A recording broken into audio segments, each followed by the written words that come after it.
माननीय कुलसचिव doctor Rajiv Hivse sir,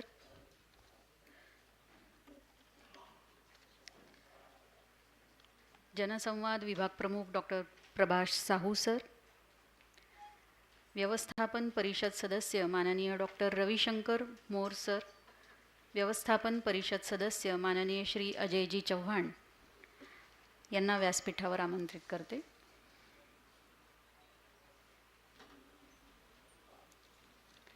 राष्ट्रसंत तुकडोजी महाराज नागपूर विद्यापीठ आयोजित जनसंवाद अभ्यासक्रमाच्या विद्यार्थ्यांशी संवाद कार्यक्रमाच्या या दुसऱ्या सत्रात आपणा सर्वांचे मनपूर्वक स्वागत.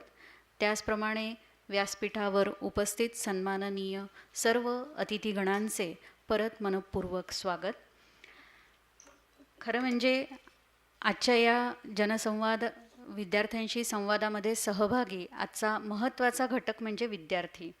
या विद्यार्थ्यांचं विशेष स्वागत, कारण आजच्या या संवादामध्ये जनसंवाद विभागाचे विद्यार्थी आणि नागपूरच्या धनवटे नॅशनल कॉलेजचे विद्यार्थी अगदी उत्साहाने सहभागी झालेले आहे. विद्यार्थीगणां तुमचे खूप खूप स्वागत.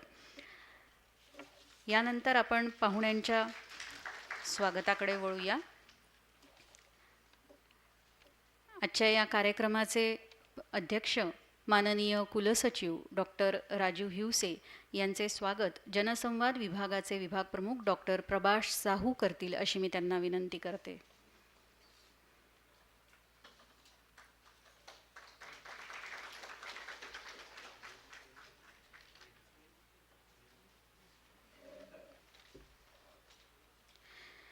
यानंतर ज्यांच्याशी तुमचा संवाद घडणार आहे आणि तुम्हाला बरंच काही इथून तुम्ही घेऊन जाणार आहात, त्या आजच्या प्रमुख अतिथी माननीय सुश्री सरिताजी कौशिक यांचे स्वागत डॉक्टर प्रभाषजी साहू करतील अशी मी त्यांना विनंती करते.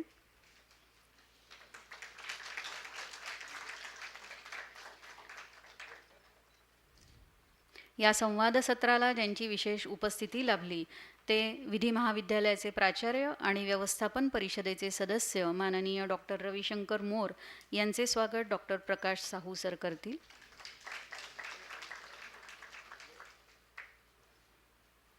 व्यवस्थापन परिषद सदस्य माननीय श्री अजयजी चव्हाण यांचे स्वागत डॉक्टर प्रभाषजी साहू करतील अशी मी त्यांना विनंती करते.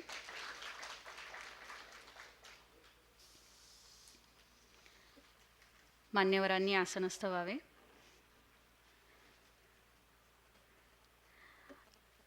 हे संवाद सत्र जो सांभाळणार आहे तो म्हणजे विद्यार्थी प्रतिनिधी वेद गुळगुळे याला पण मी व्यासपीठावर आमंत्रित करते.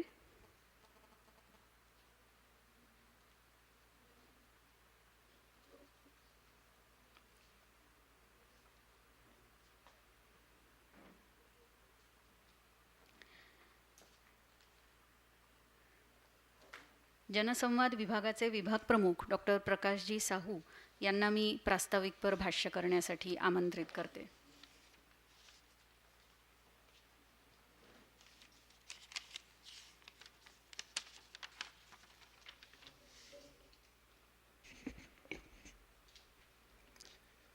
First of all, I pay my obeisance to Rashtrasant Tukdoji Maharaj, respected dignitaries on the dais.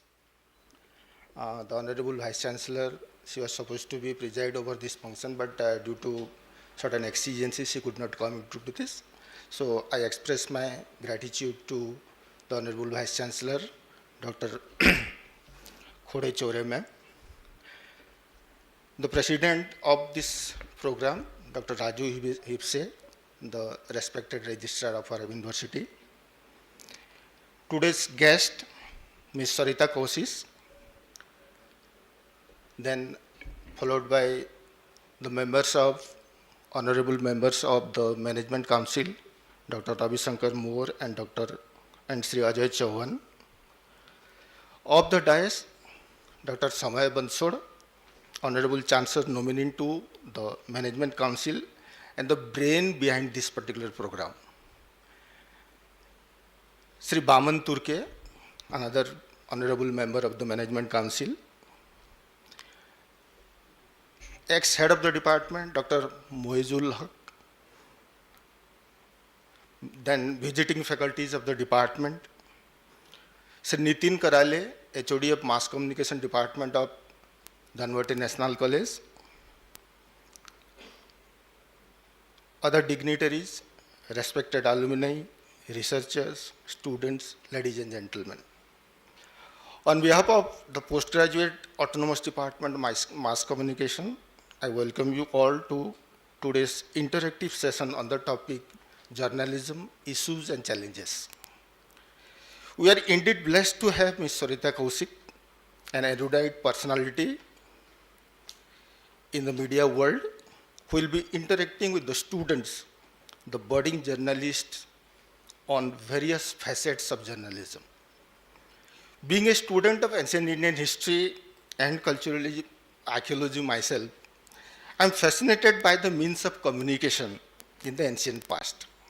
As all of us know, our planet, the Mother Earth, is 4.6 billion years old. And we, the humans, and our predecessors, as a race, appeared on this planet only 3 million years ago. So, if you compare the age of the Earth and our appearance on the planet, it's a fraction of time when we appeared on this planet. And in these 3 millions of human evolutions, it was the Homo neanderthalensis, which flourished around 0.1 million years ago, that is 1 lakh years ago, who had developed some means of communications or language. Before that, there was hand gestures and all other things. So, but the ability of the Neanderthals to speak the languages or having devised certain means of communications, we do not have any proof except the fossil records. But we have in the rock art, which was created by the people of the Upper Paleolithic period, say around 40,000 years ago, their means of communications in the form of petroglyphs, engravings, pictograms, ideograms, they are very much executed on the rock shelters of different parts of the world. So these ideograms or pictograms, they represented the various facets of communications within the group or inter-regional and inter-regional groups which existed during that particular period. And after the Upper Paleolithic period, then there was a period called the Proto-History, where we have the script, but we are unable to decipher them. And followed by the Proto-Historic period, then we have the historical period when you have devised the script, the languages, the means of communication, varied means of communications. So this particular tale of the history of communications in the world, in the life of the humans as a race, that is quite fascinating. So the history of communication must have begun with the hand gestures, evolved through pictographs, petroglyphs, pictograms, ideograms to storytelling, oral transmission, and subsequent recording to modern eras of print and electronic media, which is quite fascinating to know and understand. Mass communication as a discipline of study in Nagpur is not very old. It was the American journalist and author, Professor Ronald Edward Wellesley of the School of Journalism, Syracuse University, USA, who started a new department of journalism in Hislop College in 1952 and served as its first head of the department. The Department of Mass Communication at Hislop College was at that time one of the 645 institutions of higher study throughout the world teaching mass communication. So out of the 645 in the whole world context, Nagpur's Hislop College was one of them.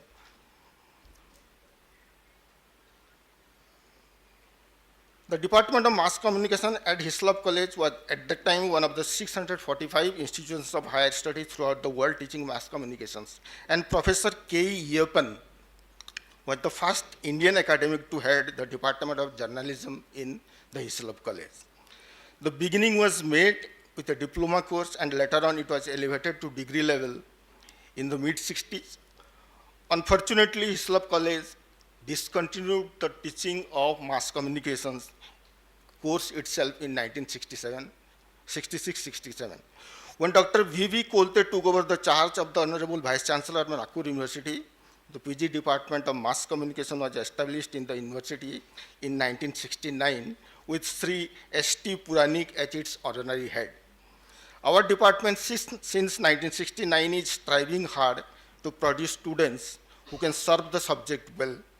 We are proud of having alumni who have served and still are serving in different media, be it print or electronic, pioneering the press, which is considered as the fourth pillar of democracy. The list of illustrious alumni is long, starting from late Sri Raghu Menon, former Secretary of Information and Broadcasting, to Sri Vijay Fansikar, editor of the Hitavad, to Sri Pradeep Kumar Maitra, Vivek Deshpande from the print media, to Punya Prasun Bajpayee and Ms. Sarita Kaushik, our chief guest of today's program in the electronic media.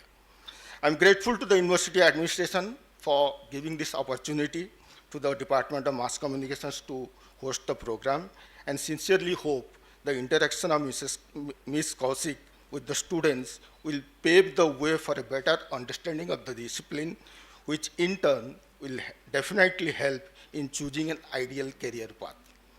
I once again thank you all for your gracious presence. Thank you. Namaskar.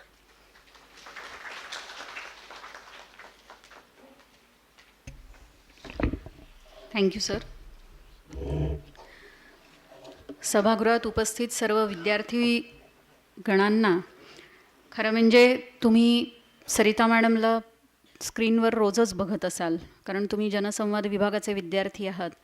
आणि पण असा औपचारिक सरिता मॅडमचा परिचय तुम्हाला नसेल. किती जणांना माहिती आहे सरिता मॅडमबद्दलची माहिती? किती जण बघतात त्यांना?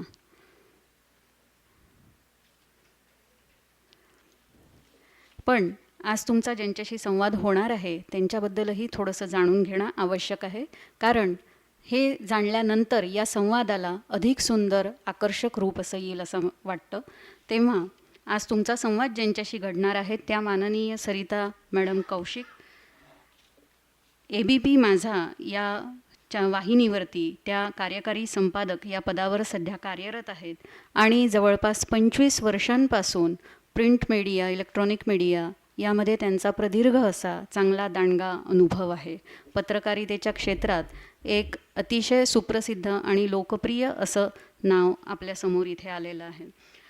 यानंतर सरिताजी कौशिक यांनी रोटरी इंटरनॅशनल राजदूतीय शिष्यवृत्तीद्वारे अमेरिकेत माध्यमांचा अभ्यास केलेला आहे.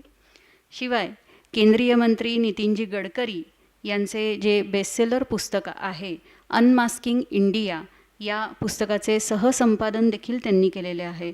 आणि स्वतः कौशिक मॅडमचे स्वतंत्र पुस्तक आहे बेटर दॅन द ड्रीम, हे त्यांचे स्वतःचे पुस्तक प्रकाशित झालेले आहे. याशिवाय मंत्रालय विधिमंडळ वार्ताहर संघाचा राज्यस्तरीय सर्वोत्कृष्ट पत्रकारिता पुरस्कार, आणि कदाचित आपणा सर्वांना माहीत असेल की महर्षी नारद पत्रकारिता पुरस्कार हा किती सन्मानाचा समजला जातो, तो सुद्धा कौशिक मॅडमला प्रदान झालेला आहे. याशिवाय शोभा विनोद स्मृती पत्रकारिता पुरस्कार अशा विविध पुरस्कारांनी मॅडम सन्मानित आहेत.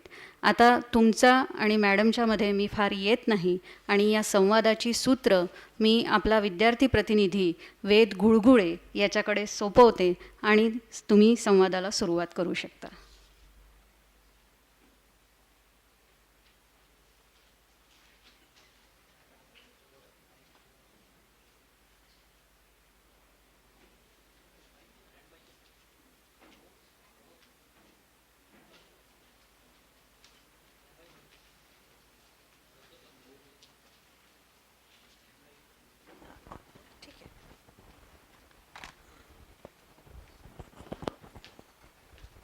हँड माईकच घेऊ की हा ठीक आहे? What do you want?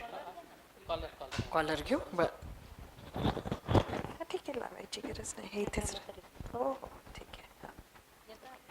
हो. हॅलो, सुरुवात करूया. औपचारिकरित्या मॅम स्वागत झालंच आहे, त्यामुळे त्यात मी जाणार नाही. पण एकदा समस्त विद्यार्थ्यांकडनं मी आपलं पुन्हा एकदा मनपूर्वक स्वागत करतो आणि डिपार्टमेंटचे पण धन्यवाद देतो की आमच्यासारख्या विद्यार्थ्यांना ही संधी दिली की आम्ही मॅमशी थेट बोलू शकू. स्क्रीनवर मॅम आम्ही सगळेच तुम्हाला बघतो, आजपासून आहे, बऱ्याच वर्षांपासून बघतोय. पण मला वाटतं एक जी गोष्ट आम्हा सगळ्यांना जाणून घ्यायला आवडेल ती म्हणजे सगळ्यात पहिले की नागपूर ते मुंबईपर्यंतचा हा आपला प्रवास कसा होता. कारण कधी काळी तुम्ही पण विद्यार्थी होतात, त्याच्यानंतर तुम्ही मग ॲज अ प्रोफेशनल म्हणून त्या फील्डमध्ये उतरलात. तर हा नागपूरपासूनचा एका मीडिया स्टुडंटचा हा प्रवास कसा होता. खरं तर मी मीडिया शिकून पत्रकारितेत आली नाही. मी पहिले पत्रकारितेत आली आणि आता पत्रकारितेतच थांबायचं म्हणून मी BMCला ॲडमिशन घेतली होती. त्याचा नक्कीच खूप फायदा झाला, कारण बऱ्याच गोष्टी ज्या तुम्हाला उगाच अनेक वर्षांच्या अनुभवातून शिकाव्या लागतात त्या तुम्हाला तसंच त्या एका वर्षाच्या कोर्समधनं कळतात. मी विद्यार्थी होती, मी लॉ करत होती खरं तर, आणि लॉ करता करता मी CAची आर्टिकलशिप पण करत होती. तर त्यावेळेला काहीतरी आपलं एक पॉकेट मनी असावं म्हणून मी इंडियन एक्सप्रेस आणि लोकसत्ता त्यावेळेला होता, तर इंडियन एक्सप्रेससाठी मी कॉन्ट्रीब्युटर म्हणून काम करायला सुरुवात केलं. मला वाटतं मी सेकंड इयर वगैरेमध्ये असीन लॉच्या ज्या वेळेला ह्याची सुरुवात झाली. हळूहळू ती मंडळीसुद्धा मला असाइनमेंट्स द्यायला लागली आणि मी त्यांचं बरंच काम करत होती. त्याच्यानंतर मी एक ॲड एजन्सी होती, तिथे एक 6-7 महिने काम केलं. त्याच वेळेला इंडियन एक्सप्रेसचं काम सुरूच होतं. इथे लॉ माझं पूर्ण झालं आणि त्यावेळेला माझ्यासमोर एक खूप विचित्र अशी परिस्थिती निर्माण झाली असं म्हणायला हरकत नाही. कारण त्यावेळेला खऱ्या अर्थानं आपल्याला कुठलं करिअर घ्यायचं आहे ती निवडण्याचा प्रश्न माझ्याकडे आला. मी थोडी नॉन सिरियस विद्यार्थिनी होती आणि असं झालं की लॉ केलेलं होतं, मला असं वाटायचं की आपण वकीलच बनणार आहोत. तर त्यावेळेला एकच वर्ष असं आलं होतं लॉमध्ये, जेव्हा सर आपल्याला आठवत असेल की मला वाटतं एक ती आर्टिकलशिप करून मगच तुम्हाला सनद प्रॅक्टिस करता यायची. तर मी त्यावाल्या बॅचची विद्यार्थिनी होती. तर मग आर्टिकलशिपसाठी म्हणून इथे माझं बोलणंही झालं होतं की 1 तारखेपासून आपण येऊया. मग मी ॲड एजन्सी सोडून देणार होती. एक लॉ आपल्याला कळावा म्हणून ऑल इंडिया रिपोर्टर म्हणून जुनं 100 वर्ष जुनं लॉ पब्लिकेशनचं आपल्या नागपूरचंच एवढी मोठी ती संस्था आहे, तिथे मी त्यांच्या लॉ जर्नल्सचं प्रूफ रिडिंगसुद्धा करायची त्यावेळेला. तर ते माझं सुरू होतं ऑन द साईड. आणि लॉ झालं म्हणून त्यांनी पण मला ऑफर दिली की तू आमच्या प्रूफ रिडिंग सेक्शनला परमनंट जॉईन होऊन जा. आणि इथं त्या मॅडमकडे मला जॉईन व्हायचं होतं लॉचं. तेवढ्यात हितवादमध्ये सब एडिटर कम रिपोर्टर असं ॲड निघाली. मी तिकडनं माझ्या ॲड एजन्सीसाठी बराच ये जा करत होती त्या दिवशी. आणि इंडियन एक्सप्रेसमध्ये म्हणजे सगळे मला वाटतं मोईज यांचे कलिग्जच असतील, तर त्या लोकांनी मला बरंच फोर्स केलं की नाही तू जाऊन इंटरव्ह्यू दे. मी आपली जायची हितवादपर्यंत खूप गर्दी पाहायची, नाही आता आपला काही नंबर येत नाही म्हणून पुढे जाऊन काम करून यायचे, अरे परत वापस यायचे. असं 3दा दिवसातून मी पाहिलं की आपला नंबर लागतोय का, तर तो काही लागला नव्हता. मग अगदी शेवटी रात्री शेवटच्या चक्रेत असं लक्षात आलं की आपला नंबर लागतोय. तर मी गेली, तो इंटरव्ह्यू दिला, विसरूनही गेली. त्यांनी पण सिलेक्ट केलं. सगळ्यांनी जॉईन होण्याची तारीख एकच दिली होती, म्हणजे ऑल इंडिया रिपोर्टरला जॉईन व्हायचं की त्या वकिली करणाऱ्या मॅडमकडे जॉईन व्हायचं की हितवादमध्ये जॉईन व्हायचं, असं माझ्यासमोर होतं. आणि तिन्ही करिअर्स म्हटलं तर वेगवेगळे होते इन दॅट सेन्स. तर त्यावेळेला मला पहिल्यांदा आपल्याला सिरियसली काहीतरी करिअर निवडावं लागेल हे लक्षात आलं. आणि त्यावेळेला मी माझ्या वडिलांना विचारलं की मी आता काय करू. त्यांनी बिलकुल असं केलं की मी नाही सांगणार काय करायचं, तुला जे करायचं ते तू कर. तर खरं तर सगळ्यात कमी स्टायपेंड हितवादमध्ये होतं त्या तिन्हीपैकी, पण काय माहिती नाही का म्हणून मी हितवाद निवडलं आणि तिकडनं जर्नलिझमची सुरुवात झाली. त्याच्यानंतर मात्र एकानंतर एक 2 शब्द आपल्याला अनेक वेळेला आपण ऐकतो. एक म्हणजे की मलाही बरेच लोक येऊन म्हणतात की मी तुमचा स्ट्रगल पाहिला. टू बी व्हेरी ऑनेस्ट, त्याला देवाची कृपा म्हणू काही म्हणू, मला स्ट्रगल बिलकुल करावा लागला नाही. पण स्ट्रगल आणि हार्डवर्कमध्ये खूप मोठा फरक आहे. आणि मी प्रचंड प्रमाणामध्ये हार्डवर्क केलं आणि स्ट्रगल जरी मला करावा लागला नाही, तरी हार्डवर्क मात्र खूप करावा लागला. आणि त्या हार्डवर्क मधनं मला वाटतं मी आज जिथं आहे तिथपर्यंत पोचू शकले. म्हणजे तुम्ही पत्रकारिता निवडण्यापेक्षा कदाचित पत्रकारितेने तुम्हाला निवडलं नक्कीच असं म्हणायला काही हरकत नाही. Yes. एक बोलत असताना मॅम अजून एक विषय फार कळकळीने जाणवला की नाळ ही बरेच जबाळ झाल्यानंतर नाळ तोडावी लागते कारण त्याच्याशिवाय बाळाची ग्रोथ होत नाही. तशी कदाचित नागपूर सोडून तुम्हाला जावं लागलं, पण नागपूरबद्दलची ती कळकळ योगायोगाने मी पण एक वर्किंग प्रोफेशनल आहे आणि मेट्रो बीट माझ्याकडे आहे. त्यामुळे better than dreams, just like this is better than dreams, even ते पुस्तक वाचताना ती गंमत आली. त्या बाबतीत जरा मला विचारायला आवडेल. एक गोष्ट जी फार मनाला भावली ती म्हणजे बेटर दॅन द ड्रीम्स हे पुस्तक फक्त सिमेंटीकरण, इन्फ्रास्ट्रक्चर किंवा मेट्रोची धावपट्टी याच्या पल्याडचं ते पुस्तक होतं.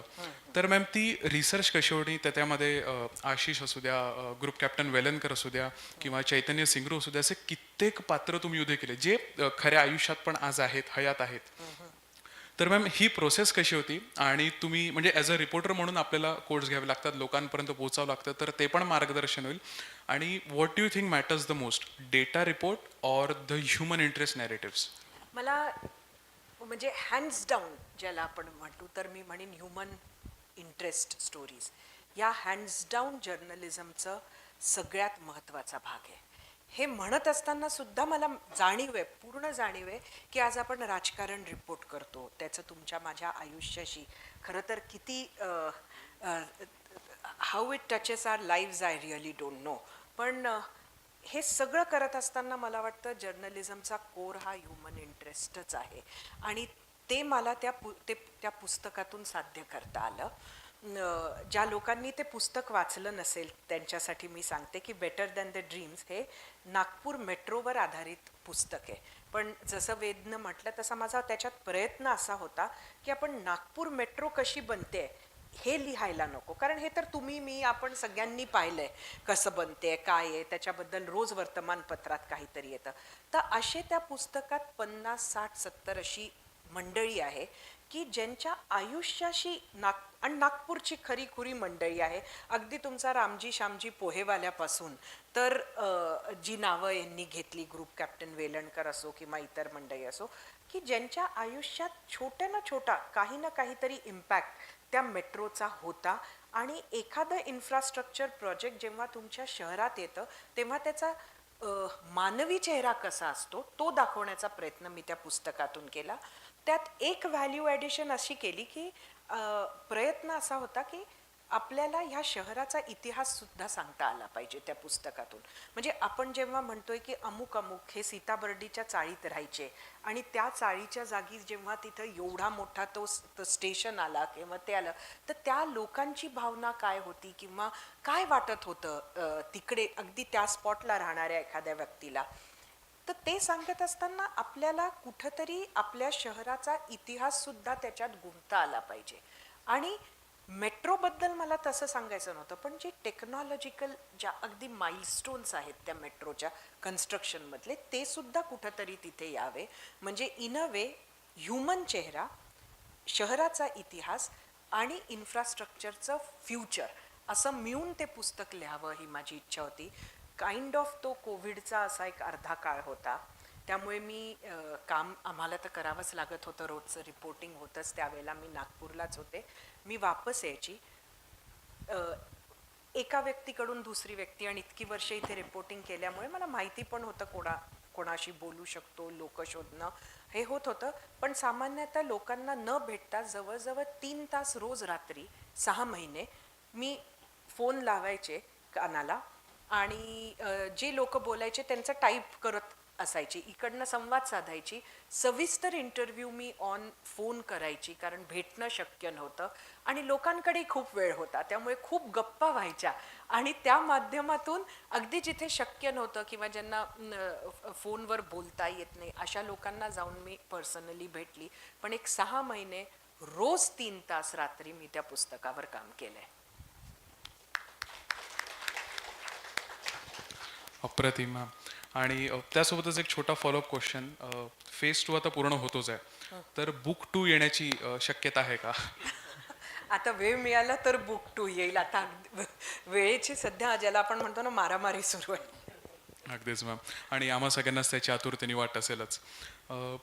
पुढचा प्रश्न अगेन विद्यार्थी म्हणून, कारण अर्थात आम्ही सगळेच विद्यार्थी आहोत, त्या फेजमधून अजूनही आम्ही जातोय. तुम्ही मॅम भारतात पण शिक्षण घेतलं, या आपल्या नागपूर युनिव्हर्सिटीमध्ये पण आपलं शिक्षण झालं आणि त्यासोबत तुम्ही अब्रॉड जाऊन सुद्धा तुम्ही तुमचं शिक्षण घेतलं.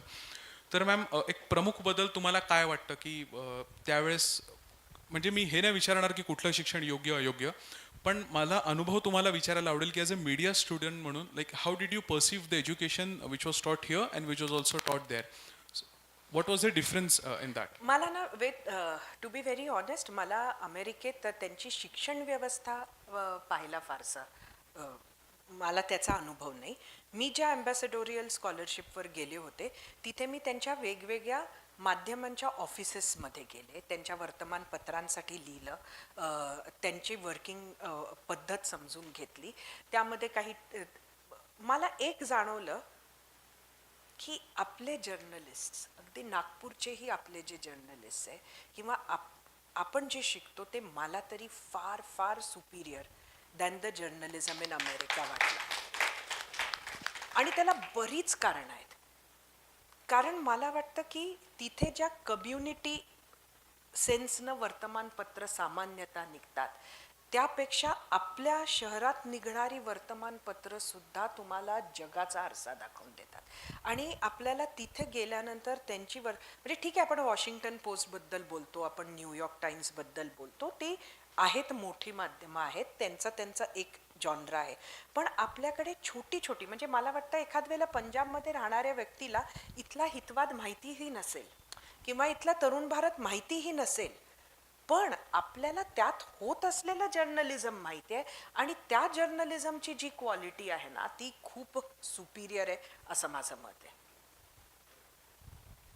त्याचसोबत मॅम एखादी नागपूर विद्यापीठात असताना एखादी तुमचा अनुभव जो तुम्हाला आठवतो, तो शिक्षकांच्या बाबतीत असो किंवा तो तुमच्या इंटर्नशिपच्या वेळेस असो, जो तुम्हाला आवडेल आम्हा सगळ्यांसोबत शेअर करायला? बापरे, मी ह्या विद्यापीठात बी.कॉम केलं आहे धनोटे नॅशनलमध्ये. त्याच्यानंतर मी लॉ कॉलेजमध्ये आपल्या लॉ कॉलेजला लॉ केलं आहे आणि त्याच्यानंतर मी आपल्या BMC डिपार्टमेंटला आली आहे. त्यामुळे बरेच अनुभव आहे. खूप मित्रपरिवार मोठा होता माझा अगदी बी.कॉमपासूनच खरं तर. आणि आम्ही सगळ्याच विद्यार्थ्यांसारखे बरेच बदमाशही होतो, त्यामुळे असे अनुभव खरंच इथे सांगावे का माहिती नाही. एखादी म्हणजे सेन्सॉर लावून आपण कॅमेरा ऑफ करून पण घेऊ शकतो. सेन्सॉर करून कॅमेरा ऑफ करून. म्हणजे ही गोष्ट खरीच आहे की नागपूर सुटतं, पण नागपूरकरांमधलं नागपूर काही सुटत नाही. ही गोष्ट तेवढीच खरी आहे, अगदी हे नाकारता अगदी येणार नाही. अगदी अगदी अगदी नक्की ही अगदी खरं आहे. आणि अशा बऱ्याच छोट्या छोट्या गमती जमती आहेत खरं तर, की आम्ही धनोटे नॅशनलला असं ग्राउंड फ्लोअरचा क्लास असायचा. मी पहिले क्लास 7 वाजता कॉलेज सुरू व्हायचं, तर मी आपली व्यवस्थित कॉलेज अटेंड करायची. माझं मित्रपरिवार नंतर फक्त गप्पा टप्पांसाठीच कॉलेजला पोचायचं. कोणीही क्लास न करणे हे मला वाटतं त्यावेळेला, आता काय आहे मला नाही माहिती, पण तेव्हा असं होतं की लोक अगदी कमी अटेंडन्स असायची. आणि त्यावेळेला असं होतं की काही लोक आम्हाला अरे बाहेर या म्हणत त्या मोठ्या खिडकीच्या बाहेर असे उभे होते. सर शिकवत होते, त्यांना शिकवता त्यांनी काहीतरी प्रश्न विचारला आणि काही केल्या, आम्ही जे बसलो होतो त्याचं उत्तर आम्हाला आलं नाही. सडनली खिडकीच्या बाहेरून आमच्या एका मित्रानं आत उडी घेतली. उडी घेतो आरामात आरामात चालत आला. सरही थोडेसे असे दबकले का. तो गेला, सरांच्या कानात जाऊन त्यांनी उत्तर सांगितलं, गेला आणि तसाच खिडकीतून बाहेर उडी मारून निघून गेला. तर असे बरेच किस्से आहेत. क्या बात आहे. थोडं मॅम एक सिरियस विषयाकडे, अर्थात ज्यावेळेस आम्हाला तुमची CV मिळाली आणि ते जगजाहीर आहे, म्हणजे त्याच्यात काही हे नव्हतं की पहिल्यांदा आम्ही वाचलं, पण एक वाचत असताना एक मलाही असं वाटतं की आपल्या इथला खूप प्रमुख मुद्दा आहे, तो प्रमुख विषय विदर्भाचा, दॅट इज नक्सलिझम. आणि त्यावर आपला फार दृढ अभ्यास आहे. आपण कमिटीसुद्धा मेंबर होतात, सलवा जुडूम जी झाले होते 2005 मध्ये. तर मॅम त्यावर तुमचे विचार काय आहेत? म्हणजे तो सगळ्यात पहिले तर मी अनुभव विचारेल, त्यानंतर आपण अजून 2-3 प्रश्न मी काढून ठेवलेत त्या बाबतीत, कारण ती उत्सुकता माझी राहत नव्हती की तुम्ही बसल्यात आणि मी त्याबद्दल विचारणार नाही. तर हा तुमचा अनुभव कसा होता 2005चा? कारण I believe this was one of the first incidents that had happen in India, और इट माइट नॉट, बिकॉज नाही बरोबर आहे, खूप आमचे अनुभव आहे. आणि if I am not wrong आत्ता इथे अतुल आमचा कॅमेरामन होता थोड्या वेळ आधीपर्यंत, तो आत्ता नाही आहे. अनेक अनुभव आले. काय होतं, नक्षलवादाचं स्वरूप आहे ना गेल्या वर्षांमध्ये खूप बदलत आलं. म्हणजे ज्या वेळेला मी रिपोर्टिंग सुरू केलं त्यावेळेचं ज्या काही टेरेनमध्ये आम्हाला रिपोर्ट करावं लागत होतं त्यावेळची परिस्थिती, त्यावेळेला त्या त्या भागातली परिस्थिती, त्यावेळेला तिथे राहणाऱ्या लोकांची परिस्थिती, त्यावेळचे त्यांचे चॅलेंजेस, त्यांच्या अडचणी, त्यांचे इश्यूज, आणि आज ह्याच्यामध्ये जमीन आसमानचा फरक झालेला आहे. आणि तो सगळा फरक सुद्धा कुठंतरी म्हणजे ते कसं कसं बदल होत आला त्याची साक्षीदार मी राहिली आहे, एक जर्नलिस्ट म्हणून, एक रिपोर्टर म्हणून. मी अनुभव म्हणून सांगू शकते की आपल्याला सगळ्यांना आठवत असेल किंवा तुम्ही खूप लहानही असाल एखाद वेळेला, एक 2009 होतं, 10 होतं, 11 होतं, मला आठवत नाही आता एक्झॅक्टली, पण एक 76 CRPFचे जवान एकत्र मारल्या गेले होते दंतेवाडामध्ये. आणि तो खूप मोठा ब्लास्ट होता. आता तिथे सगळ्यात आधी पोहोचणारी जर्नलिस्ट मी होती. खरं तर त्यावेळेला मला वाटतं एका रिपोर्टिंगसाठी मी राहुल गांधी जस्ट येऊन गेले होते, मी यवतमाळला गेली होती, पण यवतमाळला मला कळलं की असं काहीतरी झालंय, तर मी रिटर्न म्हणजे मला +3 तास ॲड झाले, पण असं करत मी दंतेवाडाला पोहोचली. आता दंतेवाडाला पोहोचण्याचं त्यावेळेचं दिव्य म्हणजे आज जो माणूस दंतेवाडाला जात असेल तो इमॅजिन सुद्धा करू शकणार नाही. पण त्याच्यानंतर पुढचा जो भाग होता, कसं असतं की जेव्हा एखादा कितीही युनिफॉर्म फोर्स असला तरी त्यांनी वर्दी जरी घातलेली असली तरी जेव्हा तुमचे 76 सहकारी अशा पद्धतीनं मारल्या जातात त्यावेळी त्यांचं मनोबल सुद्धा अत्यंत खचलेलं अशा परिस्थितीत असतं. CRPFचे कॅम्प्स असायचे, ते युजली असं करतात की त्यांचा कॅम्प असा एखाद्या उंच थोडंसं, ज्याला आपण एक म्हणतो थोडंसं पहाड किंवा ह्याच्यावर असतो, म्हणजे त्यांना सगळ्या बाजूनं देखरेख ठेवता येते. आणि अशा इकडे आपण जातो, आता त्याच दिवशी हे घडलेलं असतं, आजूबाजूला काही नसतं, जंगल असतं किंवा अगदी एक 20-15 लोक राहतात असे एखादं छोटे छोटे गावं, किंवा त्यांना गावं सुद्धा म्हणावं का, खरं तर वस्ती असं ते असतं. मग ते काय करणार, त्यांना घेणं देणं नाही की तुम्ही जर्नलिस्ट आहे, तुम्ही म्हणता तुम्ही जर्नलिस्ट आहे, पण तुमच्याकडे परत जर एक्सप्लोजिव्ह असेल आणि तुम्ही आले असाल तर काय होणार. कारण एकदा चकमक झाली की ती चकमक जवळजवळ 48 ते 72 तास वेगवेगळ्या पद्धतीनं सुरू असते. एक मेन चकमक असते, मग रिट्रीट करताना स्वतःला वाचवताना करत असतं. मग जी वरचढ असते बाजू ती आपापल्या पद्धतीनं कोम्बिंग ऑपरेशन करत येते की आत्ता जर आम्ही 15 लोकांना मारले तर त्यांचे 16वा किंवा 17वा आपल्याला मिळेल का, अशा बऱ्याच पद्धतीनं ही चकमक होत असते. तर कसं होतं की आता समजा आम्ही जातोय, आमची गाडी पोहोचली, आता स्वतःला सुरक्षित करण्यासाठी CRPF सुद्धा काय करतात, रस्त्याच्या सगळ्या बाजूला खिळे अंथरून ठेवायचे. मग आपण जायचं, ओरडून पाहायचं, ते सगळीकडनं बंदुका रोखून तुमच्यावर थांबणार.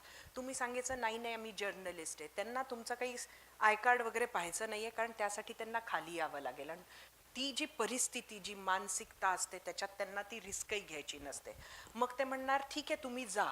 मग जा म्हणजे काय, तर तो खिळ्यांचे असे पट्टे नसतात, ते दिसायला पट्टे दिसतात, पण तो एक एक खिळा वेगळा लावलेला असतो. मग तो खिळा आपणच उचलायचा, त्यांचे सगळे रस्त्यावरचे खिळे उचलायचे.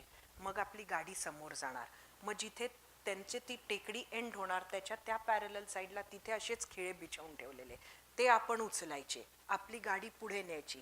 मग ते बंदूक धरून ठेवणार की परत आम्हाला सगळे अंथरून द्या, ते नाही करणार. मग तुम्ही ते खिळे सगळे अंथरून द्यायचे आणि मग तुम्ही पुढे जायचं. असं 1 नाही 2 नाही 3 कॅम्प्स ओलांडून रिपोर्टिंग करायला जावं लागतं. अशी ही वेळ आली आहे की आम्ही जंगलात कुठंतरी, एक ब्रिज आहे, आपण शेवटी रस्ता शोधत जातो, त्यावेळेला काही GPS नव्हतं, काही नव्हतं. आपण एखाद्या ब्रिजवर चढलोय आणि नंतर काहीतरी विचित्रच आवाज येतो, पटकन आपण उतरतो, पाहतो तर खालून पूर्ण ब्लास्ट झालेला तो ब्रिज आहे. असं सुद्धा आम्हाला अनुभव आलेला आहे. आम्हाला थांबवून ठेवलंय नक्सलींनी, जाऊ नाही दिलंय. वेगवेगळ्या अनेक अनेक अनुभव आहेत. सगळ्यात एक जो म्हणजे ज्याला मी म्हणते ना की मानवी स्टोरीज, त्याच्यातल्या आपल्याला ह्युमन इंटरेस्ट स्टोरीज या भागातल्या सोडून चालत नाही. म्हणजे हे फक्त पोलीस नक्सल असं नसतं, त्याच्या पलीकडे तिथे राहणाऱ्या जनतेच्या आयुष्यावर खूप त्याचा परिणाम होतो. आता मी तुम्हाला ते सांगत बोर नाही करणार, पण मला लँडमाईन कुठे बिछवली आहे हे ओळखता येतं आता त्या याच्यामुळे, त्या रिपोर्टिंगमुळे. पण कसं होतं की लँडमाईन जेव्हा ब्लास्ट करायची असायची तेव्हा आधीच्या काळात जो छत्तीसगड एस्पेशलीचा जो भाग होता, तिथे ते जे रस्ता बनवणारे जे कॉन्ट्रॅक्टर्स होते, म्हणजे आपल्याकडे तरी रस्ते खूप जुने आहेत, पण जे रस्ता लेईंगचं जे काम होतं त्या कामाच्या वेळेलाच ती मंडळी तिथे लँडमाईन त्या कॉन्ट्रॅक्टर्सच्या डोक्यावर उभं राहून नक्सली ते ले डाऊन करायचे. आणि मग गावातल्या लोकांची मदत घेऊन झाडं दोन्ही बाजूची कापून ती तुम्हाला रस्त्याच्या बाजूला टाकलेली दिसायची. तर काय होतं की तुम्ही जेव्हा असं जात असता तेव्हा रस्त्याच्या बाजूला झाडं तुम्हाला तिथे तेव्हा तर खूप जास्त दिसायची. तर त्याचं उत्तर हे होतं की आज जर इकडनं पोलिसांची गाडी जाते किंवा असं कोणीतरी जाते की ज्याच्यावर ब्लास्ट करायचा आहे, तर पटकन ते गावच्या लोकांना सांगायचे, इकडनं गाडी गेली की पहिले मागचं झाड ओढून टाकायचं आणि समोर सुद्धा झाड लावायचं, गाडी थांबून जाते तिथे ब्लास्ट करून टाकायचा. तर त्याची पूर्वतयारी वर्षानुवर्षापासून केलेली असायची. आता गावचे लोक काय करतात, तर गावची लोक इतकी गरीब, कारण तिथं त्यांच्या संपूर्ण म्हणजे अशा परिस्थितीमध्ये त्यांचं काय होणार, तर इतर वेळेला त्या झाडांचा वापर ते गावची लोक करतात. कसं, तर आमची गाडी असो कोणी असो, ते स्वतः ओढून थांबवायचं, मग तुम्ही उतरता, मग ते सगळं गाव जमलेलं, मग तुम्ही त्यांना पैसे द्यायचे तरच ते झाडं दूर करणार. किती पैसे? 20 रुपये. 20 लोक असायचे, 20 रुपये दिले तरी ते खुश असायचे. ही परिस्थिती मी पाहिली, म्हणजे ही दुर्दैवी परिस्थिती होती आपली. आपण तिथनं आता खूप पुढं आलेलो आहोत. तर कधी कधी ही लोक तिथे नाचगाणी करून दाखवायची तुमच्याकडनं 20 रुपये घेतले तर, कधी कधी नुसतंच घ्यायची जायची.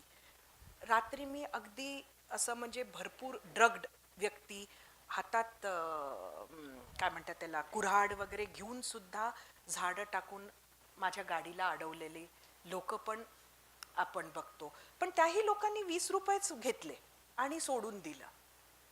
तर ही ह्या पद्धतीचा आपल्या देशात, म्हणजे आपल्याहून किती दूर आहे दंतेवाडा? काहीच नाही. म्हणजे ते काही दिल्ली पण नाही आहे, तेही अंतर नाही आहे. पण अशी लोक अगदी आत्तापर्यंत अशा परिस्थितीत राहत होती, हे बघायला मिळालं. असे खूप अनुभव आहेत. खरंच म्हणजे मला वाटतं एखाद प्रश्न मी काढले बरेच आहेत तसं मॅम, पण एकाच विषयाला घेऊन आपण अगदी दिवस दिवस बोलू शकतो. इतक्या अनुभवांनी समृद्ध सगळे तुमचे दौरे असावेत. अजून एक प्रश्न मॅम जो मला फार हे करत होता, आजकाल सगळेच जण चर्चा करतात आणि फेमिनिझम, वुमन एम्पॉवरमेंट हा एक खूप प्रमुख मुद्दा म्हणून पुढे येतो. पण एक म्हणजे माझ्या जितके इथे बंधू भगिनी मित्रमैत्रिणी, त्यापैकी खास मैत्रिणींनी मला आवर्जून सांगितलं होतं की हा प्रश्न विचार म्हणून तू. You are the first woman to lead a regional news channel. Ma'am तुमची पण सुरुवात नागपुरातून झाली, आमच्या सगळ्यांची सुरुवात नागपूर, ही मातृभूमी आहे आमची. तर ma'am, but being a woman, what do you think were the challenges that you faced? Or what do you think a woman at this point of time in the field of media should take care so that ते challenges कुठेतरी त्यांना जरा सोयीकर जातील? Even males, females both have challenges, पण you being a woman who have reached at that destination, या तुम्ही या बाबतीत मॅम काय सांगाल? मी एवढंच सांगेन की आज खूप कमी चॅलेंजेस आहे मी सुरू केलं तेव्हापासून तर आत्ता. आणि खूप लार्ज नंबर ऑफ विमेन जर्नलिझममध्ये फील्डवर पण आहेत. आता जर्नलिझम म्हटल्यावर फक्त एक फील्डचं रिपोर्टिंग आहे असं नाही. मी ते केल्यामुळे मी जास्त सतत रिपोर्टिंगबद्दल बोलते, पण इनसाइड द ऑफिससुद्धा खूप करिअर ऑपॉर्च्युनिटीज आहे. हॅव्हिंग सेड दॅट, हे नक्कीच आहे की मेट्रो सिटीजमध्ये ते ऑप्शन्स जास्त आहेत. शहरांमध्ये इन ऑफिसचे ऑप्शन्स जास्त आहेत आणि गावामध्ये जिथनं स्ट्रिंजर्स येतात किंवा गावाचे रिपोर्टर्स येतात तिथं कमी महिला आहेत, आजही खूप कमी आहे. त्यामुळे आपण फक्त शहरांकडे बघितलं तर आपल्याला वाटेल की आता जर्नलिझमचं फील्ड हे ओपन अप झाले, पण ते गाव पातळीवर ओपन झालंय का तर नाही. जिथं गावात सुद्धा 50 रिपोर्टर्स असतील तिथे महिला खूप कमी बघायला मिळतील. मी एकच म्हणेन की ज्यांनी सिरियसली हे करिअर म्हणून घेतलंय त्यांनी हे लक्षात घेतलं पाहिजे की आपल्याला जर पुढे जायचं असेल तर आपल्याला आपण सुद्धा स्त्री म्हणून एक्सक्युजेस द्यायला नको. आपल्या चोजन करिअरमध्ये आपण सुद्धा जी आव्हानं आहेत त्याला सगळेजण सामोरं जाऊ शकतो, ती गेले पाहिजे. आपण कोणीही कुठल्याही फील्डमध्ये जो एक्सक्यूज मागतो तो समानता मागू शकत नाही. त्यामुळे आपल्याला निवड करायची आहे की आपल्याला एक्सक्यूज मागायचं आहे की समानता हवी आहे. I think that should be. Since we are on the topic of challenges, I think one more disguise, म्हणजे त्याला बोन म्हणता येईल किंवा हे पण it's about AI, artificial intelligence, which we all are talking. आणि बऱ्याच जणांना अशी भीती आहे की कदाचित AI पूर्णतः आपले जॉब घेऊन घेईल. कोणाकोणाला ही भीती आहे की कदाचित काही वर्षानंतर writing skill wouldn't be a skill, किंवा पत्रकार लागणार नाहीत. आताच रिसेंटली म्हणजे ते प्रश्न विचारतीलच, आपला Q&A सेशन पण आहे, त्यातून त्यांच्याकडनं अजून प्रश्न येतील. But recently we got a news that an Israelian newspaper design completely right from like editing the copies to pasting it on pages, हे पूर्णतः AIने केलं. तिथे कुठेही ह्युमन टच नव्हता. तर अशा अवस्थेमध्ये, अशा परिस्थितीत ma'am, what do you think, what is the future of AI? Sorry, let me rephrase, of media when See, AI is there. very honestly, I am not sure. This is not something which I have given a deep thought to. Neither have I studied about it. I can at best, from my very minimal knowledge on the topic, say that AI needs a source, and that source has to be human. What worries me is that it probably could be, again, like I said, I'm no authority on it, I haven't really studied it. I just feel that it could bring in a lot of mediocrity, and that is what I feel we need to fear, if at all the case is so. It's basically safe to say that jobs at this point of time, or within like 5 to 10 years, it's not like the case that the jobs are absolutely going to be extinguished. Mediocrity. Jobs extinguish होतील का ह्या प्रश्नाचं उत्तर आहे ना आजपर्यंत कधीच सापडलं नाही. मी खूप खरं सांगते, कारण जेव्हा मी सुरू केलं तेव्हा वर्तमानपत्र ही खूप मोठी होती. मग असं म्हटलं आलं, जेव्हा टेलिव्हिजन बातम्यांचं म्हणजे न्यूज चॅनल्स हे जेव्हा फार वाढली संख्येनं, तेव्हा म्हणण्यात आलं की वर्तमानपत्र मरून जातील, आणि असं काहीही झालं नाही. आज वर्तमानपत्र मरणावस्थेत आलेली आहेत अनेक, पण त्याचं कारण टेलिव्हिजन नाही आहे. त्याचं कारण कोविडमध्ये कमी झालेले जे सर्क्युलेशन आहे ते हवं तेवढं परत पिकअप नाही झालं, हे त्याच्यातलं महत्त्वाचं कारण आहे. आता टेलिव्हिजनला सांगितलं जातं की आता 5 वर्षात तर टी व्हीच नाही आहे, डिजिटलच आहे. आता जर 5 वर्षात टी व्हीच नाही आहे, डिजिटल आहे, तर टी व्हीला आणि वर्तमानपत्र जर जगणारच नसेल तर त्यांना AIचा काही धोका नाही. मग उरलं की आता टी व्ही खरंच मरेल का, कारण वर्तमानपत्र तर मेली नाही जेव्हा म्हटलं तेव्हा. मला असं वाटतं की वी आर एनकम्पॅसिंग. आपण बोलताना काय विचार करतो की हे आलं तर हे नाही, हे आलं तर हे नाही, असं नाही. मला वाटतं सगळ्यांना सामावून घेत आपण मला वाटतं पुढं जाऊ. ते काय मॉडेल असेल हे आज मला परत प्रेडिक्ट करणं कठीण आहे, पण असं होणारच नाही की ह्युमन इंटेलिजन्सवर आर्टिफिशियल इंटेलिजन्स हा मात करेल, असं मला तरी शक्य वाटत नाही. Let's see. एक मॅम, आता तुम्ही बोलताना बोलला म्हणून हा प्रश्न एक सुचला. You are again one of those person who have seen this transition, म्हणजे ज्यांनी अगदी प्युअर प्रिंट बघितलं आहे, त्यानंतर टी व्ही बघितला आहे आणि आज डिजिटल मीडिया बघितला आहे. मला केवढं म्हातारं वाटतंय. म्हणजे आपण टी व्हीपासून घेऊया वाटल्यास मग. आणि आणि तुम्ही माध्यमांमध्ये काम पण केलं आहे, म्हणजे तुम्ही प्रिंट बघितलं आहे. आज सोशल मीडिया मला वाटत नाही की it's an option for everyone. If you have even if you are working in a newspaper, if you are working in TV journalism, you have to be a part of social media.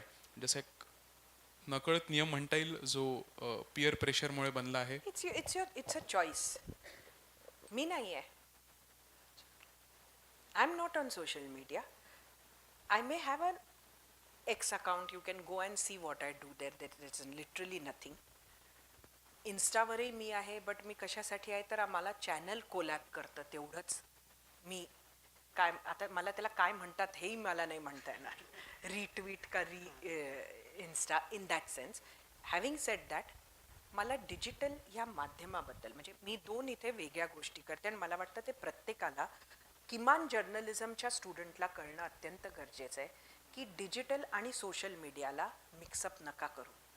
ते बिलकुल same नाही आहे. आणि आपण जेव्हा social मीडियाला बातम्यांचा source समजू त्यावेळेला आपण आपल्या पत्रकारितेचा अपमान करतो असं मला वाटतं. आपली पत्रकारिता ही डिजिटल असू शकते, पण आपली पत्रकारिता ही सोशल मीडिया आधारित नसू शकते. आपण त्याचा वापर करून पत्रकारितेला अजून 4 लोकांपर्यंत नेऊ शकतो, पण तो आपला सोर्स नसू शकत.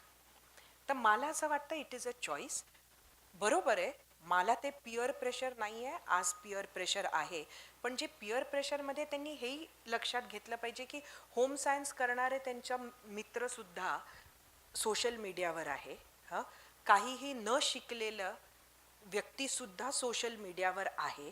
आणि तुम्ही जर्नलिझम करणारे सुद्धा जर सोशल मीडियाला जर्नलिझमशी इक्वेट कराल तर मग तुमचं जर्नलिझम कुठं उरेल. एक यालाच धरून मी शेवटचा प्रश्न विचारतो आणि त्यानंतर मग आपण Q&A सेशन ओपन करू सगळ्यांसाठीच, कारण सगळ्यांचे चेहरे रागवलेले दिसतात की आम्हालाही प्रश्न विचारायचे आहेत. तुला बसवलं म्हणून तूच सुरू नको होस. एक मॅम, आत्ताच नुकती घडलेली नागपुरातली घटना, नागपुराची फार दुर्दैवी होती, त्यात काहीच वाद नाही. पण त्याच्यानंतर प्रश्न असा उठला की social media fuel that violence, म्हणजे सोशल मीडिया त्याचं ते खूप प्रमुख कारण होतं. तर मॅम, एक पत्रकार म्हणून तुम्हाला काय वाटतं की एक पत्रकाराचं काय कर्तव्य असावं की त्यांनी जनतेला जागरूक करावं, किंवा आम्ही पण आज विद्यार्थी आहोत, उद्या जाऊन आम्ही पण या क्षेत्रात कार्य करू, तर आम्ही कुठल्या पद्धतीने या जनरेशनला समजवायला हवं, सांगायला हवं किंवा मार्गदर्शन करायला हवं की जेणेकरून social media is not that kind of a trustworthy source, हे त्यांना कन्व्हिन्स होईल आणि गोष्टी व्हेरीफाय करण्यासाठी they will still rely on traditional media like let's say print और टी व्ही. मला वाटतं त्याच्यासाठी ना आजकाल म्हणजे आजचं जो नवीन जी ही पिढी आहे जर्नलिझममध्ये, पहिले ते स्वतः कन्व्हिन्स्ड पाहिजे की social media is not journalism. आणि तुम्ही दुसऱ्यापर्यंत तेव्हा जाल जेव्हा तुम्ही स्वतः पहिले कन्व्हिन्स्ड असाल की तुमच्या व्हॉट्सॲपवर आलेली प्रत्येक गोष्ट ही खरी नाही आहे. व्हेरिफिकेशन, क्रेडिबिलिटी, ट्रस्टवर्दीनेस म्हणजे नक्की काय हे आपल्याला कळलं पाहिजे. सोर्स म्हणजे काय? आपण प्रत्येक व्यक्ती बोलते ती सोर्स नसते, तर सोर्स म्हणून जर्नलिस्टली काय वापरावं हे मला वाटतं. म्हणजे आता हा आजचा प्लॅटफॉर्म आपल्याकडे वेळ नाही तसा, हे खरं तर अभ्यासातला मला वाटतं हा अभ्यासक्रमात भाग असेलच. आय बिलीव्ह की जिथे तुम्हाला तुमची न्यूज क्रेडिबल असावी हे कसं सांगितलं जातं त्या पॅरामीटर्सवर जर बातमी असेल. समाज माध्यमांवरची एखादी बातमी घेऊन आपण त्याची गंमत म्हणून, कधीतरी बातमी म्हणून त्याच्यातलं एखादा ह्युमर, एखादा मीम आपण आपल्याही ऑडियन्सपर्यंत पोचवत असतो किंवा तो भाग आहे.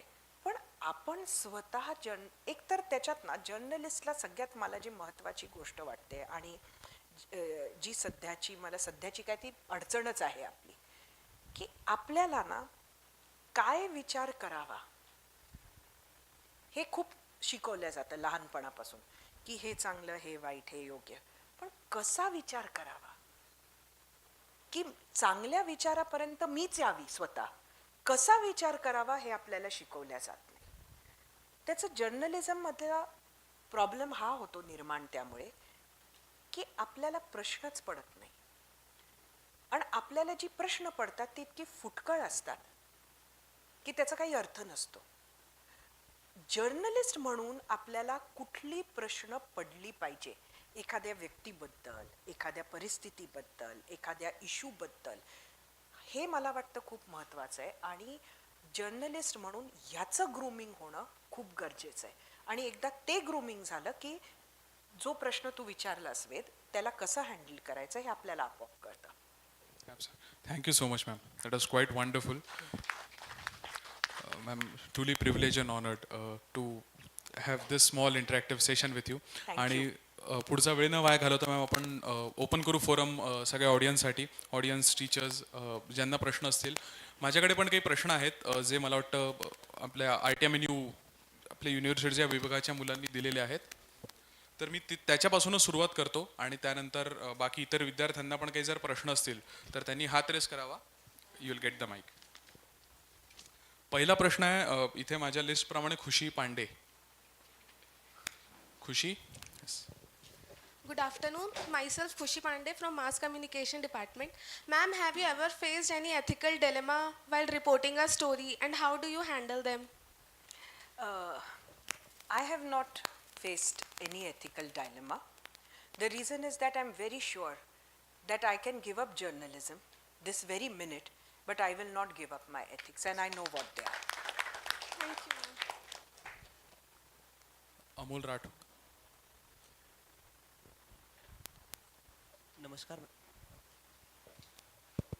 नमस्कार मॅडम. माझं नाव अमोल राठोड. मी जनसंवाद विभागाचा विद्यार्थी आहे.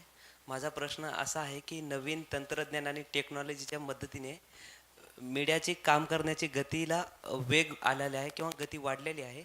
तर मीडिया क्षेत्रामध्ये नवीन विद्यार्थ्यांना काम करण्याची इच्छा असणाऱ्या विद्यार्थ्यांकडून मीडियाला काय अपेक्षित आहे? मला वाटतं अपेक्षा तीच आहे. गती वाढलेली आहे नक्कीच. अगदी म्हणजे सगळ्यात मोठा बदल मी सुरू केलं तेव्हा आणि आज जेव्हा तुम्ही करिअर सुरू करताय त्याच्यातलाच एक सगळ्यात मोठा बदल हा गतीचा आहे for sure. Having said that, बाकी सगळ्या गोष्टी सेम आहे. कारण तो कोर आहे जर्नलिझमचा, तो नाही बदलणार. म्हणजे एथिकल लोक हवी आहेत आपल्याला नॉन करप्ट लोक हवी आहे, आपल्याला चांगलं सामान्य ज्ञान असणारी लोक हवी आहेत, आपल्याला बॅलन्स साधू शकतील अशी लोक हवी आहेत, आपल्याला विषय समजून घेण्याची क्षमता असणारी लोक हवी आहेत, आपल्याला संवेदनशील लोक हवी आहेत, आपल्याला चांगलं लिहू शकतील, कुठल्या तरी भाषेवर प्रभुत्व असेल अशी लोक हवी आहेत, आपल्याला जर्नलिस्ट म्हणून काहीतरी छोटा का होईना समाजात आपल्यामुळे काहीतरी बदल घडू शकेल ह्या भावनेनं काम करायला येणारी लोक हवी आहेत. ह्या गोष्टी 20 वर्ष आधी पण होत्या, 30 वर्ष आधी पण होत्या. फक्त हे बाहेरचे जे काय म्हणायला पाहिजे डायमेन्शन्स आहेत ते बदललेले आहेत. Thank you. Lomesh Taywade.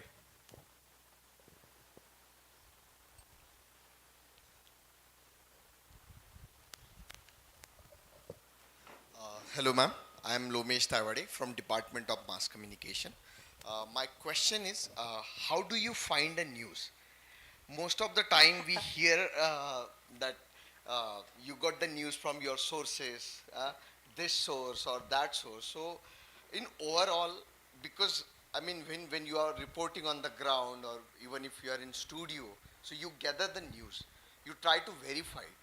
So you use your sources. So we want to understand how do you find those news as a reporting journalist or when you are in studio? You know, so many people ask this question, and frankly even I had this question as a journalist when I joined. It was on the desk and I used to always wonder how do the reporters find the news, but it's very difficult now to explain. It's just a process which happens. You build your network. most importantly, reporting doesn't happen just like that. Once you are in a structured organization, there is something called a beat.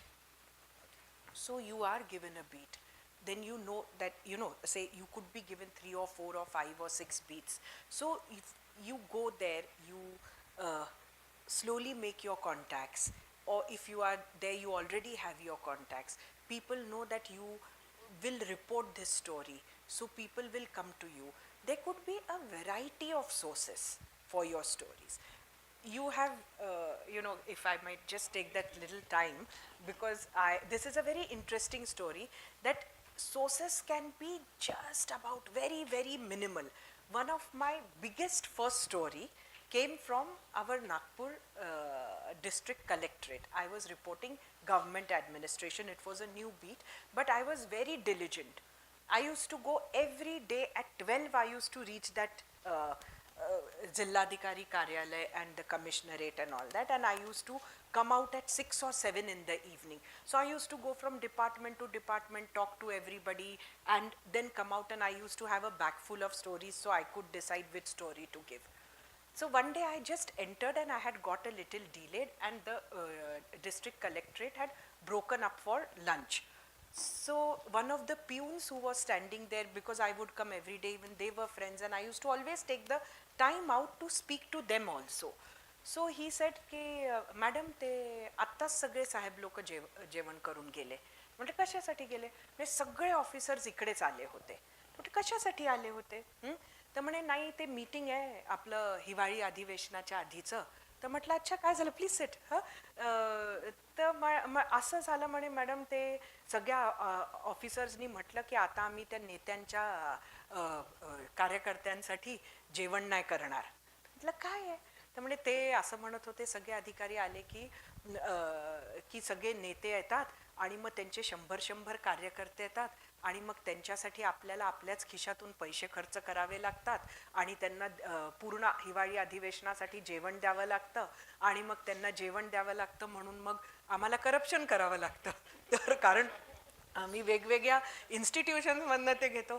तर आता त्यांनी सगळ्यांनी पत्र लिहिलं madam की हे करणार नाही असं. तर आम्ही करणार नाही आणि ते चीफ सेक्रेटरीला पाठवणार आहे की ह्या हिवाळी अधिवेशनात आमच्या खिशातून नेत्यांच्या कार्यकर्त्यांना जेवण देणं बंद. म्हटलं अरे बापरे हो का? म्हणे RDC साहेबांच्याकडे ही मीटिंग आत्ता झाली. तर मी लगेच लावलं. ते जेवायला निघून गेले होते RDC साहेब. RDC साहेब म्हणे असं काहीच नाही झालं. मी म्हटलं काही सांगतो का रे, ते तर म्हणून राहिले असं काहीच नाही झालं. तर म्हणे हॅट, म्हणे मॅडम लेटरवर आत्ताच साहेब सही करून गेले. म्हटलं कुठे आहे लेटर? त्यांच्याच तिथे ठेवलंय. तो गेला, त्यांनी लेटर आणलं, त्यांच्याच झेरॉक्स मशीनवर झेरॉक्स करून मला लेटर दिलं. त्याला काही कळलंच नाही की आपण काय देतो. It became such a big story in the state. I was such a cub reporter. Source आहे ना, कोणी पण असू शकतं, कसाही असू शकतो आणि कुठेही असू शकतो. तो हळूहळू डेव्हलप होतात, पण एक स्ट्रक्चर्ड सोर्स तुमचा कधीही होऊ शकतो. What a wonderful story, and that day we had a national headline. I am assuming so. Then next on the list we have Vidyasagar Tripathi.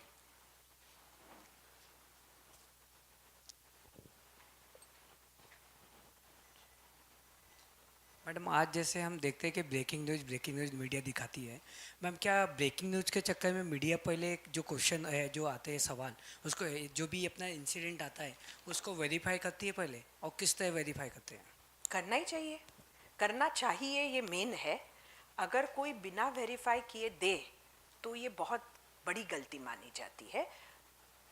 अलग अलग चैनल्स के अलग अलग फिलॉसफी हो सकती है, पर कायदे से ब्रेकिंग न्यूज़ इस शब्द पर मत जाइए, बहुत पुराना हो गया. उसका भी कोई मतलब नहीं है. It is just a way to say that अब हमारी हेडलाइन आ रही है, उसमें कोई ज़्यादा मतलब नहीं है. बट हाँ, it's also like updating a bulletin और updating your next edition. But बिना वेरीफाई किए एक शब्द भी आपके चैनल पे, आपके स्क्रीन पर जाना नहीं चाहिए. ये बेसिक प्रिंसिपल है. Absolutely, ma'am. And just in case if any of the DNC students have any questions, please raise your hands. कारण माझ्याकडे लिस्टमध्ये नाव नाही, but yes, please.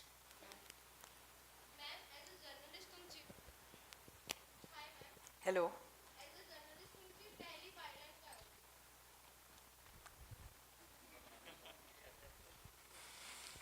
नाही आठवत. हां, मे बी मी सांगते. मला वाटतं पहिली बायलाईन म्हणजे नाही नाही आठवते. इंडियन एक्सप्रेसमध्ये एक फनी बोन नावाचा एक कॉलम यायचा. त्याच्यामध्ये मी कॉन्ट्रीब्यूट केलं होतं माझं पहिलं article, Luna my first love. It was just a funny silly article, फक्त हसायला खूप यायचं त्याच्यात. तर ते लिहिलेलं होतं. That was my first byline. Yes. हां. मॅम अजून एक क्वेश्चन होता. मॅम जेव्हा तुम्ही फील्डमध्ये नवीन आले होते आणि तेव्हापासून आतापर्यंत तुम्ही कोणते चेंजेस पाहिले या फील्डमध्ये, आणि न्यू जर्नलिस्टसाठी तुमची काही सल्ला असेल तर? मी खूप चेंजेस पाहिले. जसं मी म्हटलं की रिपोर्टिंगमध्ये येणाऱ्या महिलांचा आकडाच खूप मोठा आहे. प्रिंट डॉमिनेटेड जर्नलिझमहून आपण टेलिव्हिजन डॉमिनेटेडवर आलो. मग यूट्यूब जर्नलिस्टही झाले. खूप वेगवेगळे, काही चांगले काही वाईटही बदल बघितले. तळागाळातील रिपोर्टिंग करण्याची पद्धत बदललेली बघितली.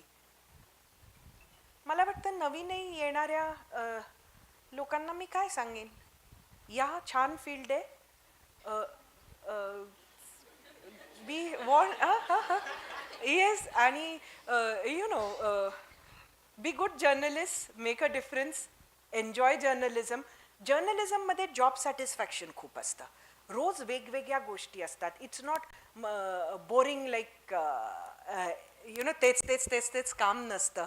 त्यामुळे मला वाटतं की तुम्हाला कधीच तुम्ही जर्नलिझमहून बोर नाही होत. Every day is interesting and exciting. तर ती प्रोसेस एन्जॉय करा, कारण ह्याच्यात खूप पगार नाही आहे. If someone's aim is to make money, खूप पैसा कमवणं, हा जर एम असेल तर ते फार फ्यू पीपल मेक इट. असं नाही आहे. म्हणजे salaries are very good at some organisations at the very top. But having said that, आपण जर एक कॉमन डिनॉमिनेटरच्या दृष्टिकोनातून पाहिलं तर ह्यूज सॅलरीज IT वगैरे सारख्या नाही आहे. So this is a place for someone with passion. Thank you so much ma'am. So it is a good field and if you have to खूप पैसा कमवायचा असेल तर येऊ नका. अगदीच. आणि please go ahead, please go ahead. Just one small request, everyone ask one question so that everyone will get a chance to ask. Please. First of all good afternoon ma'am. माझं नाव अनिकेत मेसाळ, मी फर्स्ट इयरला आहे. तुम्हाला कधी एखाद्या वेळी बातमी विशिष्ट पद्धतीने रिपोर्टिंग करण्यासाठी दबाव आला आहे? म्हणजे मग तुम्ही त्याला कसं हँडल करता? नाही, दबाव नक्कीच येतो, सातत्यानं येत असतो. पण तो दबाव मानायचा की नाही हा आपल्याला बघावं लागतं. कारण काय आहे, प्रॉब्लेम कुठल्या जर्नलिस्टचा होतो हे मी सांगते की जिथे दबाव संघटनेचा असतो, ते जिथे काम करत असतात त्या संस्थेचाच जर दबाव असेल तर मग त्या जर्नलिस्टचा प्रॉब्लेम आहे. पण मी कधी बाय गुड लक अशा कुठल्याच ऑर्गनायझेशनमध्ये काम नाही केलं जिथं संस्थेचा दबाव माझ्यावर आला. बाहेरचे दबाव येत असतात. It's up to you. आणि लाईव्ह ब्रॉडकास्टिंग करताना किंवा स्टुडिओमध्ये जेव्हा तुम्ही असता किंवा लाईव्ह रिपोर्टिंग करता, तर तेव्हा तुमच्यावरती खूप प्रेशर असतो, तर तुम्ही त्या प्रेशरला कसं हँडल करता? मग सवय होऊन जाते. सवय होते actually. But it becomes part of your every day. It becomes part of your job. लाईव्हमध्ये असं असतं की जे काय तुम्ही म्हणताय त्याच्यात एकही मिनिटाचा इन अ वे विलंब नसतो. तुम्ही ऑन स्क्रीन असतात, त्यामुळे तुमच्या चुकाही ऑन स्क्रीन असतात. असं खाजवलं तरी ते ऑन स्क्रीन असतं.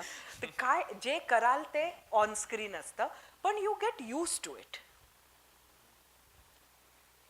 Thank you ma'am. Thank you Ankit. On the list, we have Shivam Chaube. Good afternoon ma'am. I am Shivam Chaube, student of mass communication. Ma'am, क्या मीडिया पॉलिटिशियन से इन्फ्लुएंस होता है? इन्फ्लुएंस यानी किस तरह से?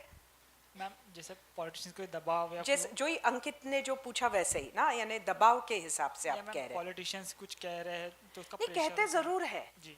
देखिए, कहते ज़रूर है. और आज है ना, ये तो बहुत पुराना सवाल हो गया, मैं आप सभी को बताती हूँ. अभी उसके आगे पॉलिटिशियंस और पॉलिटिकल पार्टीज गई है.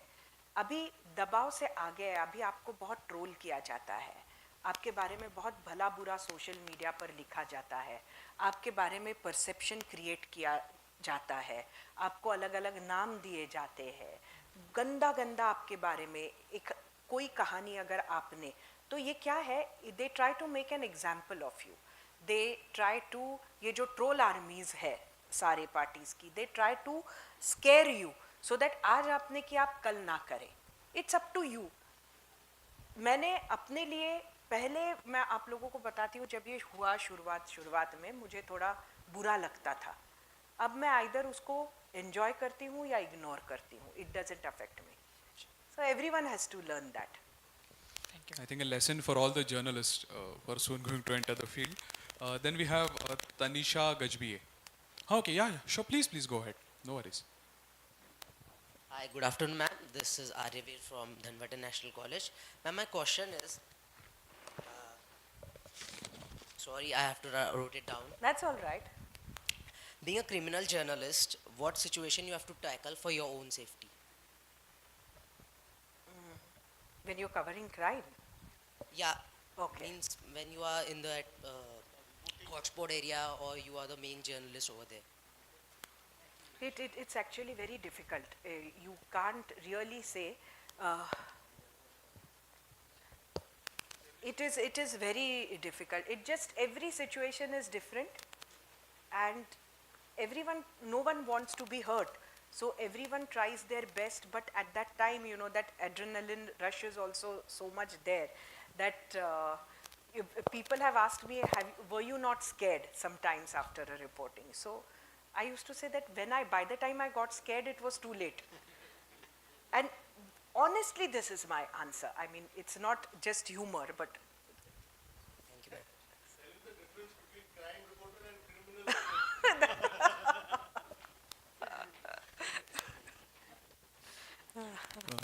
We have Tanisha Gajbi on the list. Tanisha is absent. Okay. Next we have Vrushali Tumane.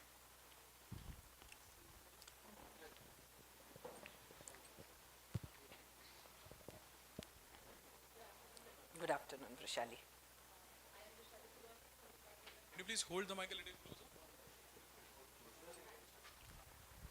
I think it's working. Huh? Just hold it closer. Good afternoon, ma'am. I am Rushali Tumane from Department of Mass Communication. How has the rise of digital platforms and social media changed the way news is presented and consumed? I think it's become much faster. It's about the speed, which I think, you know, which was not there when I started my career. It's just become very, very fast. It's also become shorter the better. So these two I see are the major differences. The rest of the differences depend on what kind of platform we are speaking about. Thank you, ma'am. Thank you, Vrushali. Ma'am, there is a common question by Vijaya Kund, Prachi Thakre and Rupesh Mahale. So guys, on your behalf, if I may ask, ma'am, why agrarian stories related to organic farming, women's education and rural development are not given as much coverage as given to major beats like politics, crime, being in a nation which is Krushi Pradhan? So this is their question. I think if you are talking about mainstream media, I will say that this is a fair question. Mainstream media does focus on politics and crime, but there are other forums, or let's say there is media which is particularly dedicated to these issues. Now, why is a very big question. Let me, if I have to be very honest with you, and I don't want to give diplomatic answers, what is the public interested in? That is probably very important. Several times, just excuse me.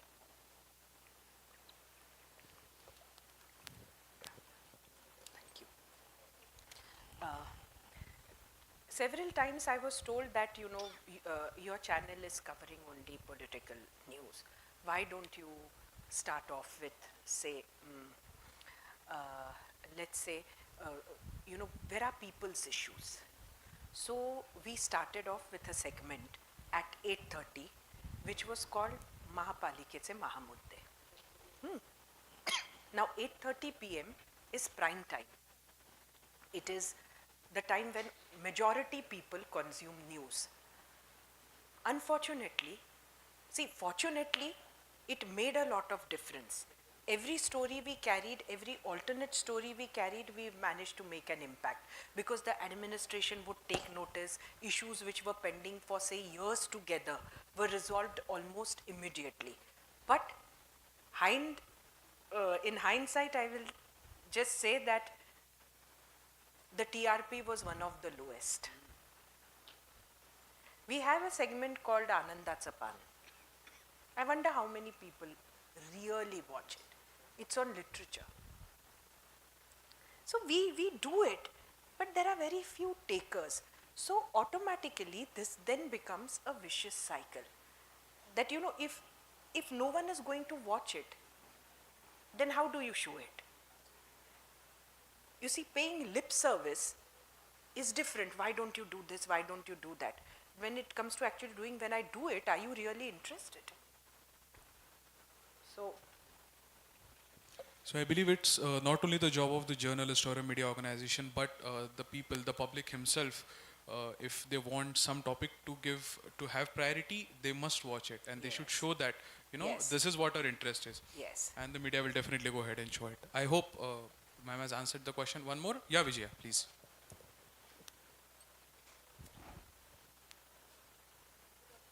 Afternoon.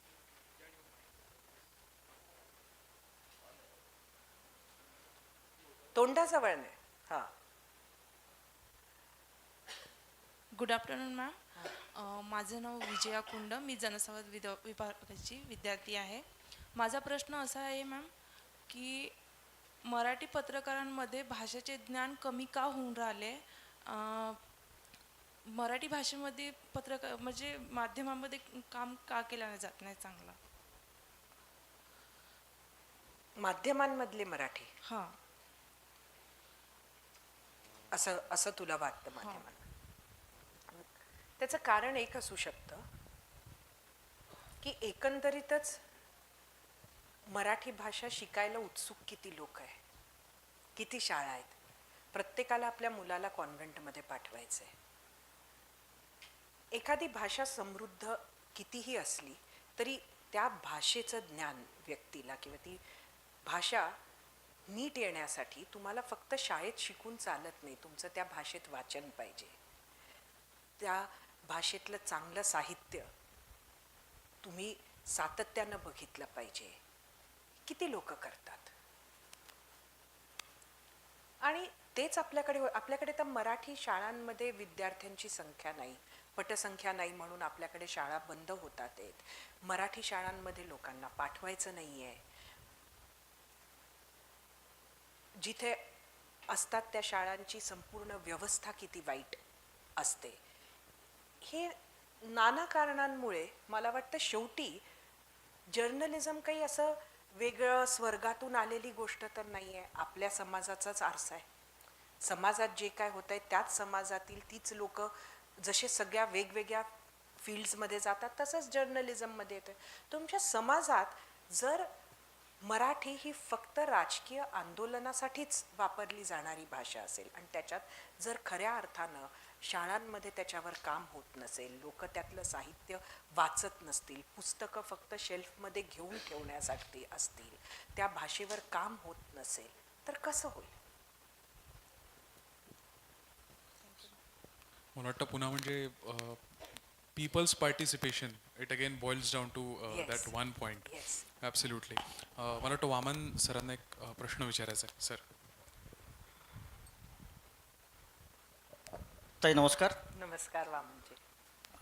14 विद्या 64 कला आणि त्यामधली 65 कला आपली जाहिरात असं आपण म्हणतो जर्नलिझममध्ये.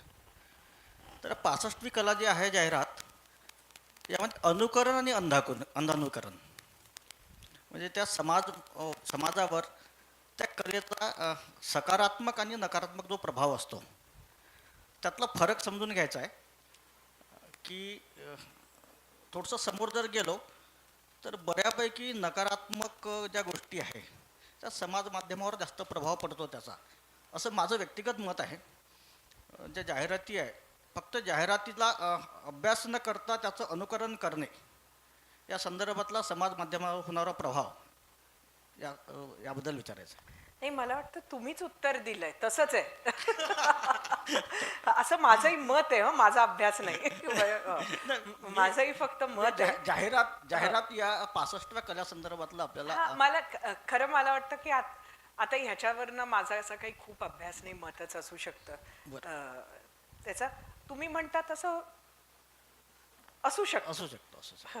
Okay, धन्यवाद. एक वेळ फार हो सर प्लीज, एक वेळ फार कमी, आपण सरांनंतर एक 2 प्रश्न घेऊयात त्यानंतर.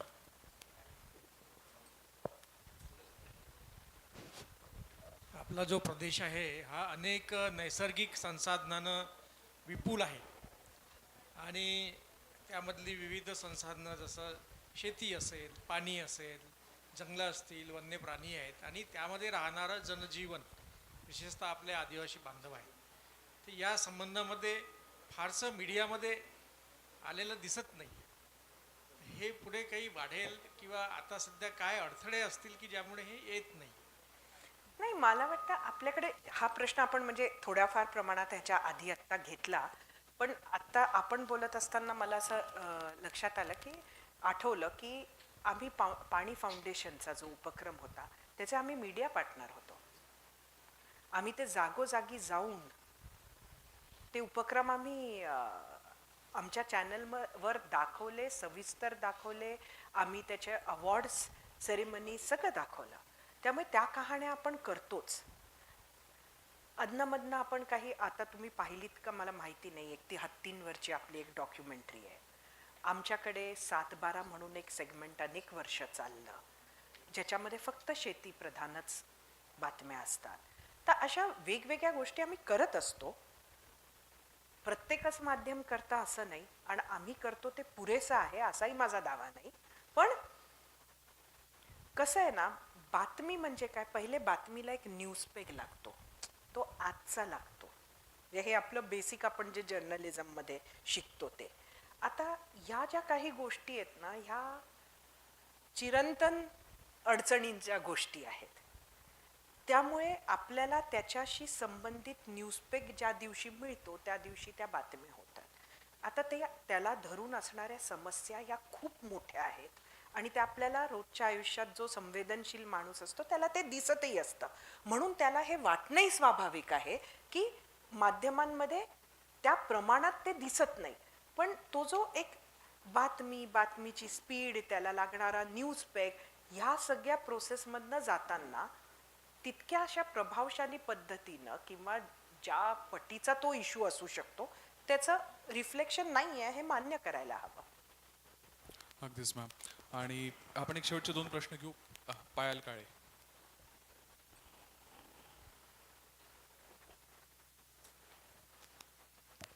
नमस्कार मॅम, माझं नाव पायल काळे. मी जनसंवाद विभागाची MA प्रथम वर्षाची विद्यार्थिनी आणि मला तुम्हाला 2 प्रश्न विचारायचे आहेत. पत्रकारितेच्या क्षेत्रात जेव्हा तुम्ही नव्याने पदार्पण केलं तेव्हा तुमच्या काय अपेक्षा होत्या? माझ्या अपेक्षा म्हणजे त्याला काही अर्थच नव्हता, कारण मी सांगितलं ना कसं मी चूज केलं. मी गेली सब एडिटर कम रिपोर्टर का काहीतरी म्हणून, हा सब एडिटर डेस्कवर गेली पहिले. तर तेव्हा मला असं एकच गोष्ट माहिती होती की वर्तमानपत्रात एडिटर असतो आणि मग सब एडिटर असतो. तिथे गेल्यावर जेन्युइनली मला कळलं की जेवढे सगळे सिलेक्ट झाले होते ते सब एडिटर होते. तर त्यामुळे माझ्या काय अपेक्षा होत्या हे काही सांगण्यासारखं नाही. मला काही माहितीच नव्हतं. मी सगळं माध्यमांबद्दल जे शिकली ते माध्यमात नोकरी केल्यानंतरच शिकली, कारण मी म्हटलं मी शिकून नव्हती गेली, मी कोर्स नव्हता, मी लॉची स्टुडंट होती. आणि पत्रकारिता क्षेत्रात जेव्हा तुम्ही नव्याने पदार्पण केलं तेव्हा तुमच्या भावना काय होत्या त्यावेळेस, म्हणजे तुम्हाला कसं वाटतं? तेव्हा मला असं वाटतं की मी खूप कॉन्फिडेंट होते आणि हळूहळू, म्हणजे मी आत्ताच मोहित सरांच्या बाजूला बसली असताना मी त्यांना म्हटलं की मला तर खूप सेल्फ डाऊट असतो खूप गोष्टींना घेऊन, पण त्यावेळेला नव्हता. कारण त्यावेळेला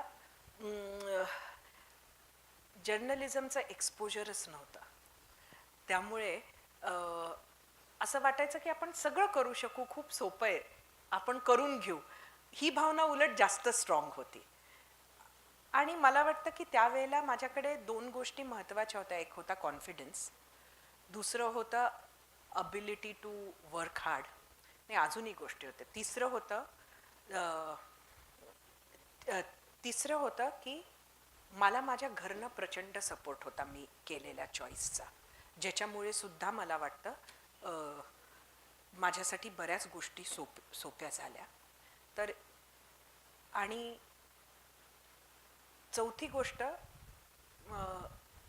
मला असं वाटतं की माझ्यात एक पॉझिटिव्हिटी होती. ती पॉझिटिव्हिटी मी जर्नलिझममध्ये गमावली नाही आहे, आणि त्यामुळे मला वाटतं ह्या 4 गोष्टी माझ्यामध्ये होत्या. Okay, thank you ma'am. एक त्याबद्दल ॲड करायला, हार्डवर्क असं ते म्हणाले, पण मी जे ऑब्झर्व केलं आहे सरिता कौशिक, हार्डवर्कपेक्षा hunger for work is better. Hard work म्हणजे कसं की मी पत्रकार होतो, नंतर मास्तर झालो, आणि मास्टर झाल्यानंतर वर्कलोड हा शब्द मला पहिल्यांदा भेटला. तर वर्क लोड म्हणजे असू शकत नाही. If you like work then it is not a load for you. That was the case with Sarita, and शी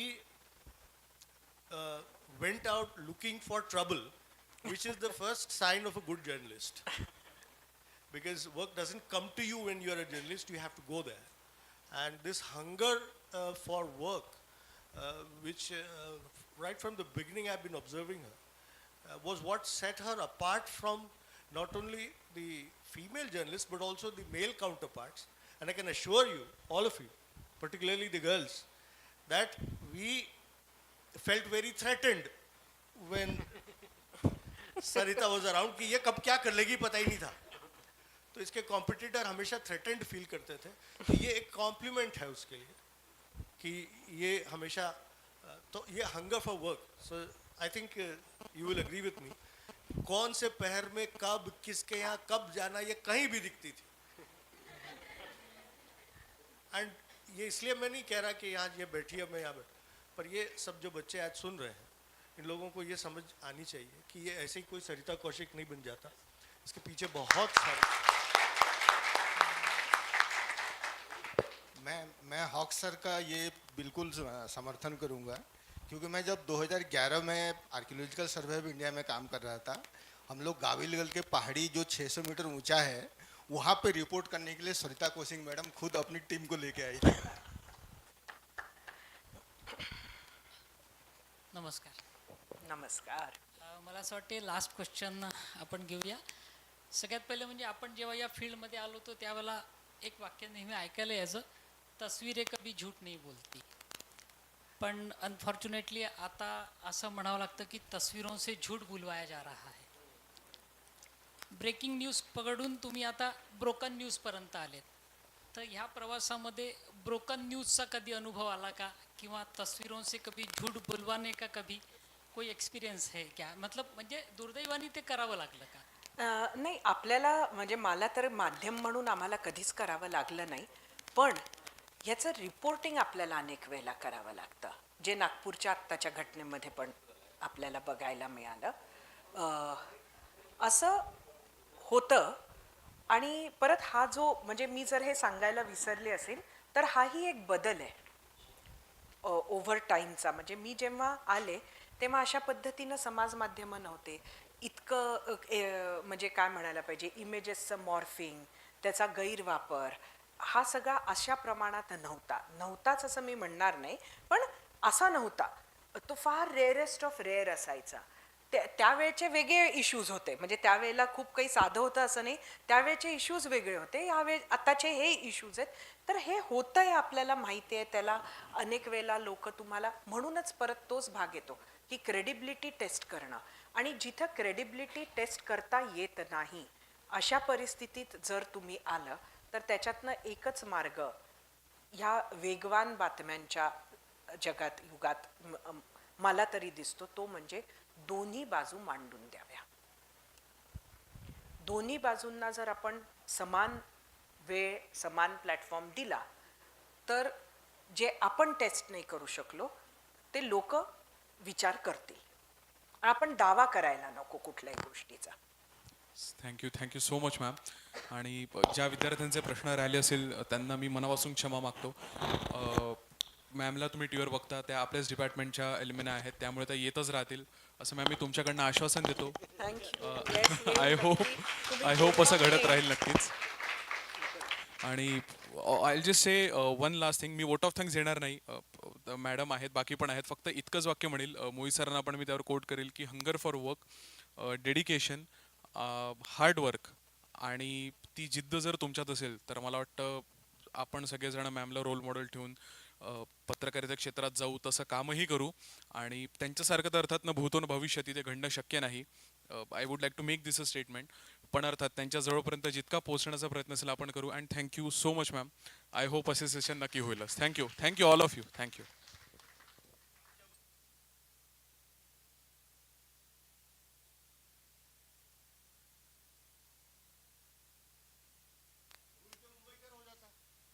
लेकिन ये उनमें से नहीं है कि हमारे डिपार्टमेंट की है और डिपार्टमेंट में आते रहेगी. नहीं, आती रही है.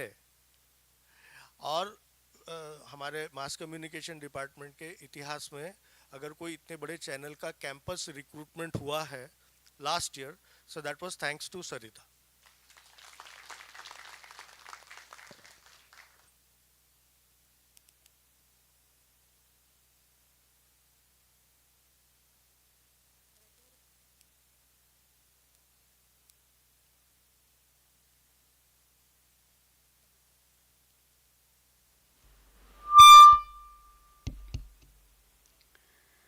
स्क्रीनवरती आपण ज्यांना बघतो की ज्या भल्या भल्यांना बोलतं करतात, आज त्यांना एका विद्यार्थ्यांनी खूप अतिशय सुंदर पद्धतीने, सहज, सुंदर, सोप्या पद्धतीने बोलतं केलं. आणि सरिता मॅडमनीही तितक्याच आनंदाने, प्रामाणिकपणे, सहज, सुंदर, सोप्या शब्दांमध्ये विद्यार्थ्यांना खूप प्रेरणा मिळेल अशा पद्धतीमध्ये अगदी आपलं मन व्यक्त केलं, उत्तरं दिलेत आणि त्यांचं शंकानिरसन आणि समाधान केलं. खरं म्हणजे पत्रकारितेच्या क्षेत्रात सगळ्यात महत्त्वाचं काही असेल तर आज, आत्ता आणि हा क्षण. आणि या क्षणाच्या वेळेला मॅडमनी सांगितल्यानुसार काय विचार करावापासून कसा विचार करावा हे ज्याला कळतो तो पत्रकारितेत यशस्वी होतो असं म्हणायला काही हरकत नाही. खूप खूप सुंदर संवाद झाला मॅडम. वेद, तुला पण खूप धन्यवाद इतकं सुंदर मॅडमची मुलाखत घेतल्याबद्दल. आणि यानंतर मी डॉक्टर बाबासाहेब आंबेडकर विधी महाविद्यालयाचे प्राचार्य आणि व्यवस्थापन परिषदेचे सदस्य डॉक्टर रविशंकर मोर यांना मनोगत व्यक्त करण्यासाठी आमंत्रित करते.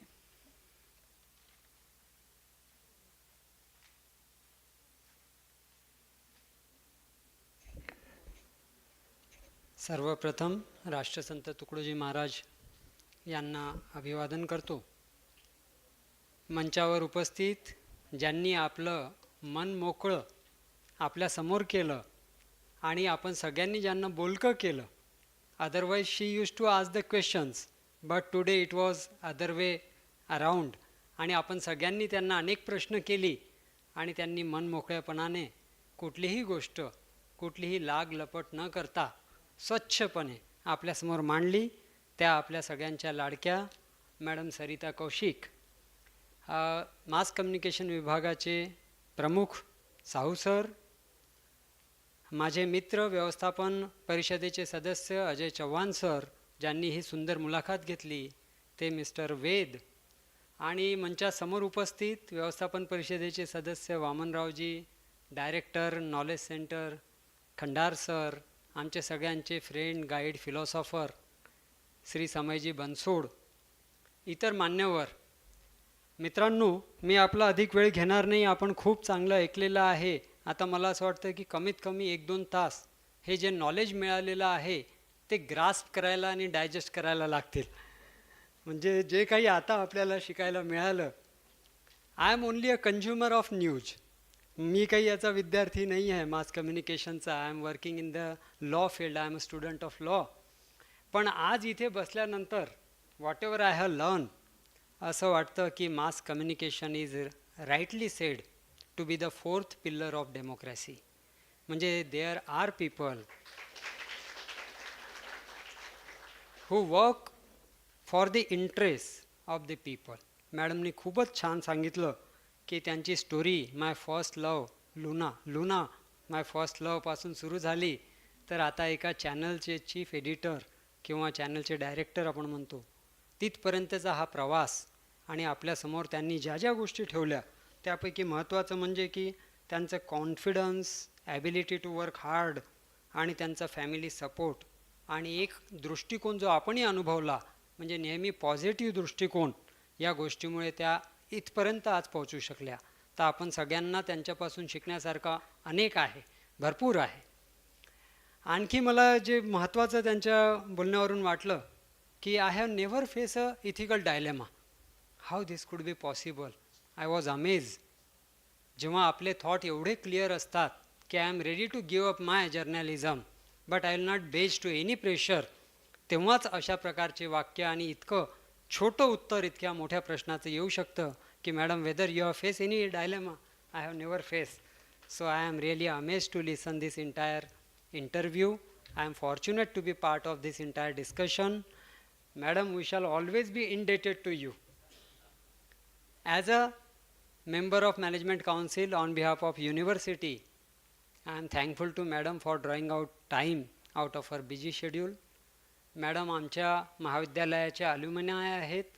माझं मॅडमला विनंती आहे की त्यांनी लॉ कॉलेजला सुद्धा यावं आणि आमच्या विद्यार्थ्यांना सुद्धा असंच मार्गदर्शन करावं, मोटिवेट करावं, इन्स्पायर करावं, जेणेकरून they will not go behind the clicks but behind the content आणि human interest will be the priority. इतकं बोलून आपल्या सगळ्यांची रजा घेतो. धन्यवाद.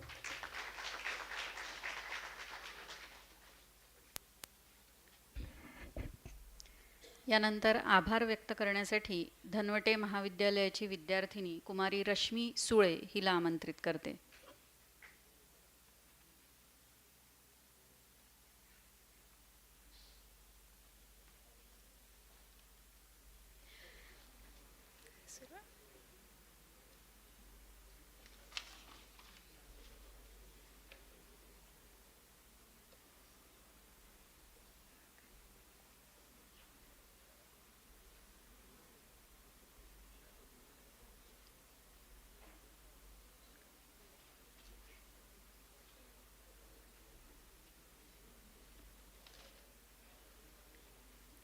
नमस्कार, मी रश्मी सुळे, जनसंवाद विभाग धनवटे नॅशनल कॉलेजची विद्यार्थिनी इथे आभार प्रदर्शनासाठी उपस्थित झाले आहे.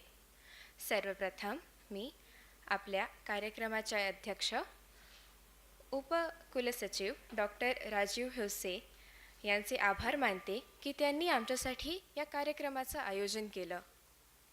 मी आपल्या कार्यक्रमाच्या प्रमुख अतिथी माननीय सुश्री सरिता कौशिकजी, कार्यकारी संपादक ABP माझा, ज्यांनी व्यस्ततेतून वेळ काढून आमचे मार्गदर्शन केले, यांचे मनःपूर्वक आभार मानते.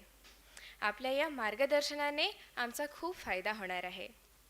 यानंतर ज्यांनी वेळात वेळ काढून प्रमुख उपस्थिती दर्शवली असे माननीय डॉक्टर रविशंकर मोरजी, व्यवस्थापन परिषद सदस्य, आणि माननीय श्री अजय चव्हाणजी, व्यवस्थापन परिषद सदस्य, यांचे आभार मानते.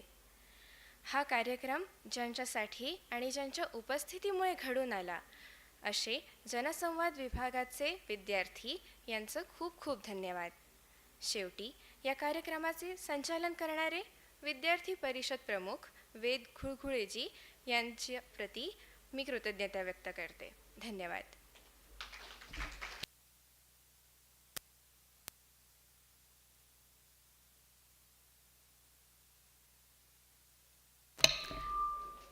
कार्यक्रमाची सांगता राष्ट्रगीताने होईल.